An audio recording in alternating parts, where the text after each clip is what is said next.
Nah guys, jika di video sebelumnya adalah penjelasan mengenai historiografi Eropa abad kuno, di sini saya akan menjelaskan mengenai historiografi Eropa abad pertengahan.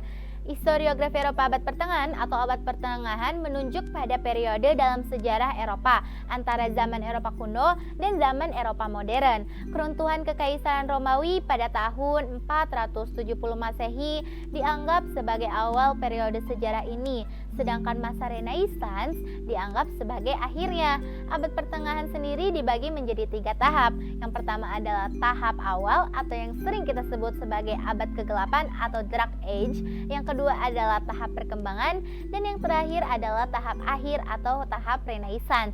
Istilah abad pertengahan awalnya digunakan oleh kaum humanis pada akhir abad ke-15 Masehi untuk menyebut periode antara zaman kebudayaan klasik Helenis atau Yunani dan zaman kebangkitan kembali kebudayaan tersebut. Nah guys, di abad ini ada salah satu tokoh yang akan saya jelaskan dalam historiografi Eropa abad pertengahan. Salah satunya adalah Prosopius. Prosopius lahir antara tahun 490 dan 507 Kaisarea Palestina atau yang disebut sebagai Israel, dan meninggal sekitar tahun 565. Sejarawan Bizantium yang karyanya merupakan sumber yang sangat diperlukan untuk masanya dan berisi banyak informasi geografis. Dari tahun 527 sampai tahun 531 ia menjadi penasehat komandan militer Belisarius pada kampanye Persia pertamanya.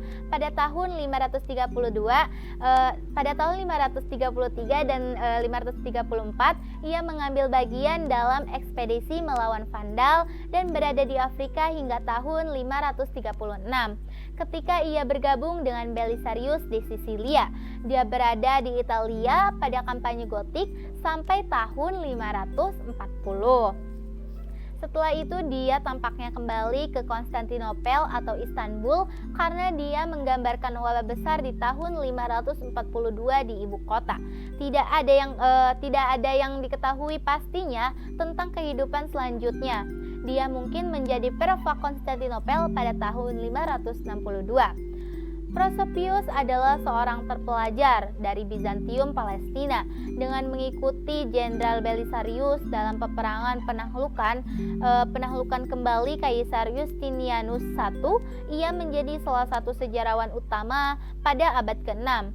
Prosopius menulis peperangan Justinianus, bangunan-bangunan Justinianus, dan Secret History. Ia dianggap sebagai salah satu sejarawan besar terakhir pada masa dunia kuno.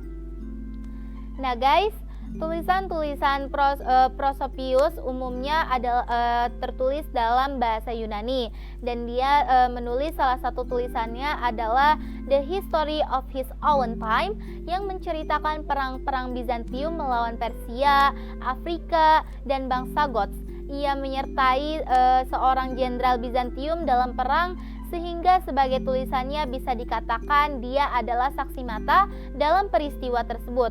Namun kelemahan tulisannya terletak dalam biasnya sebagai pengagum empirium dan penggunaan sumber yang tanpa seleksi.